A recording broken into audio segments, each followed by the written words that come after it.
So our next speaker is Dr. Catherine Anderson.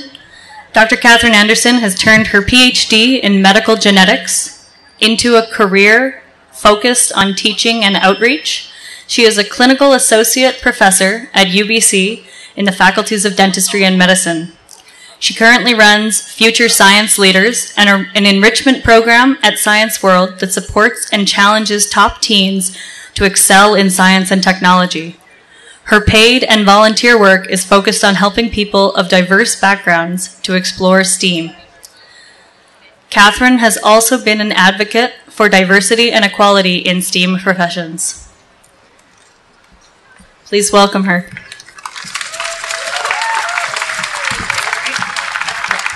Hi, thank you. Thank you for the opportunity to speak. I know that many of you could make these points, and I'll try to do them justice. So the first thing I want to ask you to do is picture a scientist. Go ahead, just picture a scientist in your head. How many of you pictured Einstein in a lab coat? No? What's interesting, it's okay. Despite knowing scientists of all genders, backgrounds, abilities, and ethnicities, I often picture Einstein in a lab coat. I'm not sure why, but I have some ideas. On a personal note, I didn't know any scientists growing up, so I was reliant on popular media for my ideas on science and scientists. And yet, I still went ahead and got a science education.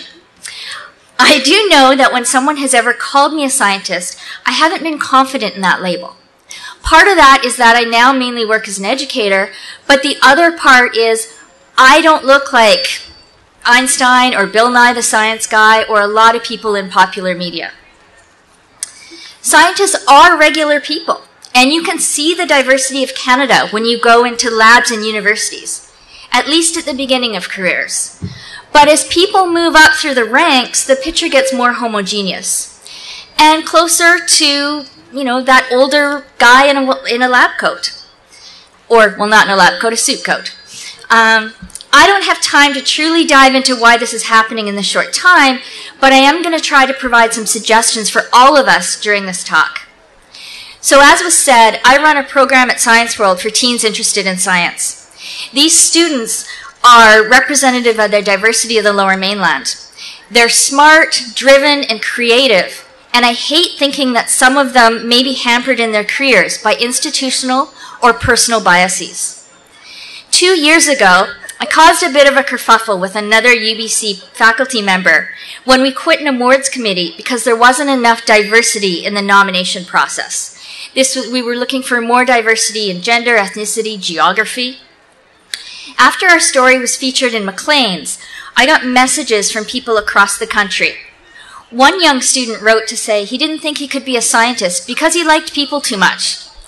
Plus, he was brown, in his words, and some people said, therefore, he could only study business. I know. One girl wrote she was thinking of dropping out of physics because she was tired of being ignored and having to tell herself that she deserved to be there. In study groups, she would give an answer, and no one would believe her until a boy said the same thing. Most women have experienced this, and it happens to lots of people in other marginalized groups. I was at a conference in Europe and suggested an idea, and it was like I'd spoken into a vacuum, nothing. But then a guy said the exact same thing, and it was a fantastic idea, and everyone got really excited. I mentioned this time in particular because another man at that conference stopped everything, and he said, no, wait a minute, Catherine just said that. It was really awkward. And I did the Canadian thing, and oh, no, it's fine. I'm sure he had the idea as well, and all of that. But the second man said, no, you have to own it. So my first suggestion for all of us is to listen to everyone in the room and call it out if someone isn't recognized for their contributions.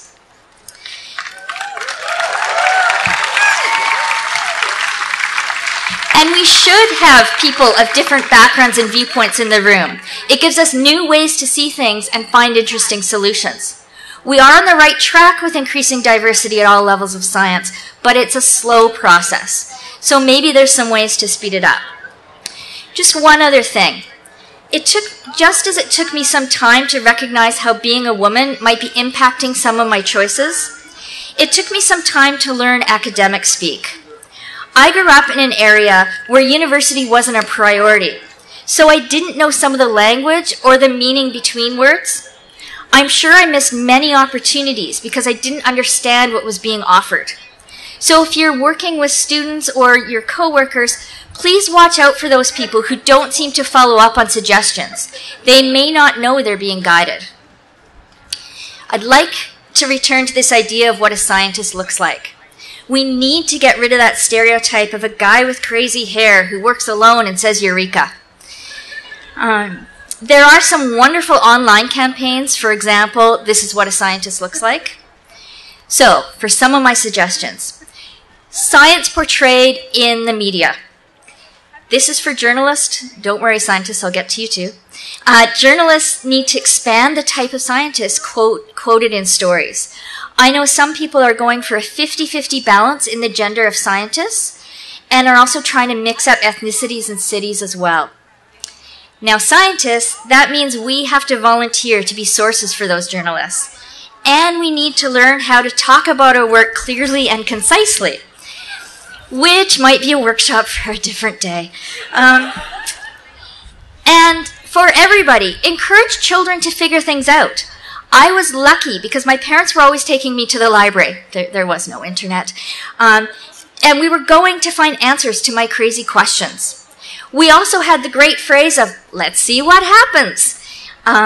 There were some burned things, but I learned. And this early encouragement helped shape my confidence in dealing with unknowns. And we also want to share our experience in science with people outside our expertise. You can volunteer in classrooms and show students that scientists are real people. My favorite reaction from students is their disbelief that I'm married. And I'm married to a non-scientist. They have no idea how we could have met. You can also share your experiences online if you aren't able to do in-person visits. There are visits to classes, but even just participating in things like this is what a scientist looks like is helpful. We all benefit from the sharing. My background is in medical genetics, and I had no idea what chemists did until I started working with them with future science leaders. I'm sure there are other great things that we can all do, and I'd love to discuss any ideas with you. But my main point and my basic message is I'm trying to say that we all need to support each other and share the fantabulousness of science with everyone. That's it.